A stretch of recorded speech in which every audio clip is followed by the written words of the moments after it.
కొత్త పెన్షన్లను త్వరలోనే అందజేస్తామని ఆర్థిక మంత్రి భట్టి విక్రమార్క తెలిపారు.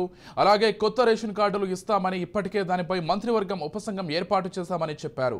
ప్రజావాణిలో ఎక్కువగా ఈ సమస్యలపైనే ఫిర్యాదులు వస్తాయన్నారు. చౌక ధరల దుకాణాల్లో రేషన్ తీసుకునేందుకు, సంక్షేమ పథకాలను పొందేందుకు వేర్వేరుగా గుర్తింపు కార్డులు ఇవ్వాలన్న అంశంపై ప్రభుత్వంలో చర్చ జరుగుతోందని వివరించారు.